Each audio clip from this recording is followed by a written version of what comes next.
जब दिल बेजार हो जाए, जब तन्हाई सीने में घर बना ले, जब रातें लंबी और मायूस हो जाएं, तो उस वक्त एक ही नाम होता है जो दिल को सुकून देता है, मोहम्मद। और जब उस नाम पर दुरूद भेजा जाए तो सिर्फ जुबान नहीं बोलती, बल्कि दिल रोशनी से भर जाता है। मौलाना रूमी, जो इश्क के हकीकी के नुमाइंदा थे, वो फरमाते हैं, हर वो लम्हा जिसमें दुरूद है, वो लम्हा जाया नहीं होता। एक, दुरूद दिल की सफाई का जरिया। रूमी लिखते हैं कि इंसान का दिल शीशे की तरह है और दुनिया की गर्द इस शीशे को धुंधला कर देती है।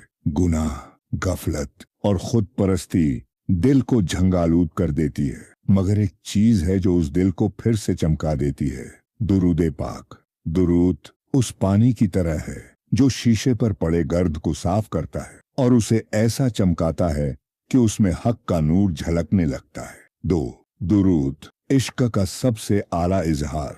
इश्क की असली पहचान सिर्फ बातों से नहीं होती, बल्कि जिक्र से होती है। और रूमी कहते हैं, अगर तेरा दिल मोहब्बत ए रसूल से भरपूर है तो जुबान से भी उनका जिक्र होना चाहिए। दुरूद वो जरिया है जिससे आशिक अपने महबूब से जुड़ता है। ये इश्क का ऐसा इजहार है जो अल्फाज से परे जाता है, रूह तक पहुंचता है। तीन, दुरूद रहमत का दरीचा। मौलाना रूमी कहते हैं, जो शख्स मोहम्मद पर दुरूद भेजता है उस पर खुदा अपनी रहमत बरसाता है, और जब रहमत बरसती है तो मुसीबतें खुद पानी बनकर बह जाती हैं। दुरूद सिर्फ एक अमल नहीं, ये एक दुआ है जो आरजू बनकर अल्लाह तक पहुंचती है और फिर जवाब में बरकतें उतरती हैं। चार, दुरूद रूहानी सफर की पहली सीढ़ी। रूमी के सूफियाना तसव्वुर में हर बंदा एक सफर पर है, नफ्स से नूर की तरफ, और इस सफर में दुरूद वो पहला कदम है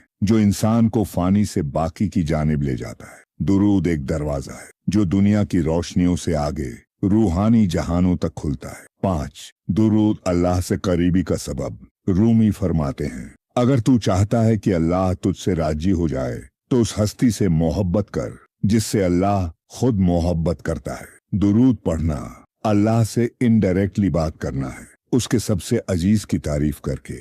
और जब कोई बंदा रसूल का जिक्र करता है तो खुदा उसकी बातों में अपनी रहमत भर देता है। छह, रूमी का तसव्वुफ और दुरूद। मौलाना रूमी का पूरा तसव्वुफ इश्क के इर्द गिर्द घूमता है और रसूल से बड़ा कोई महबूब नहीं। रूमी कहते हैं, मैंने अपनी हर रचना में मोहब्बत लिखी, मगर जब बात मोहम्मद पर आई तो अल्फाज कांप गए। दुरूद उस खामोशी का नाम है जिसमें इश्क बोलता है। सात, रूमी के शयारी में दुरूद। मौलाना रूमी के कुछ अशार जो दुरूद की अहमियत को बयां करते हैं। गोयन बार मोहम्मद दुरूद गुजर, तरूहत गढ़द इस गहमो अज दर्द बार। लोग कहते हैं कि मोहम्मद पर दुरूद पढ़ो ताकि तुम्हारी रूह गरम और दर्द से पाक हो जाए। हर वक्त दुरूद पढ़ना मेरी आदत बन गई है क्योंकि मैंने हर सकून उसी में पाया है। आठ, जिंदगी में दुरूद का असर। आप सोच रहे होंगे, क्या दुरूद पढ़ने से वाकई कुछ बदलता है? मौलाना रूमी इसका जवाब देते हैं, जो शख्स हर रोज दुरूद पढ़ता है वो न सिर्फ अपने लिए रहमत हासिल करता है, बल्कि वो अपने घर, अपने शहर और अपनी कौम के लिए भी बरकत का सबब बन जाता है। दुरूद इंसान को खुद से ऊंचा उठाता है। 9, दुरूद बेहतरीन अमल। रूमी फरमाते हैं, लोग कहते हैं कि अच्छा अमल करो, मैं कहता हूँ सबसे बेहतरीन अमल है मोहम्मद पर दुरूद भेजना, क्योंकि उसी में तमाम नेकी की जड़ है। दुरूद वो बीज है जिसे बोने के बाद हर नेक फल अपने आप उगने लगता है। 10, आखिरत में कामयाबी का राज। रूमी एक जगह लिखते हैं, कब्र में जब तन्हाई होगी तो दुरूद ही होगा जो रोशनी की तरह साथ चलेगा, बाकी सब छोड़ जाएगा मगर दुरूद साथ रहेगा। यही वजह है कि रूमी ने अपनी पूरी जिंदगी दुरूद से मोहब्बत की। खास पैगाम आज से दुरूद की आदत डालो। भाइयों और बहनों, अगर दिल भारी है दुरूद पढ़ो, अगर काम नहीं बन रहा दुरूद पढ़ो, अगर मंजिल दूर है दुरूद पढ़ो, अगर चाहो कि मोहम्मद तुमसे राजी हो तो दुरूद पढ़ो।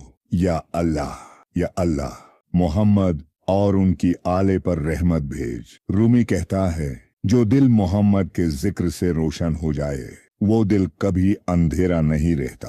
अगर आपको ये रूहानी पैगाम पसंद आया हो तो कमेंट में लिखिए अल्लाहुम्मा सल आला मोहम्मद और हर रोज 100 बार दुरूद का वदा कीजिए। यह आपकी जिंदगी का टर्निंग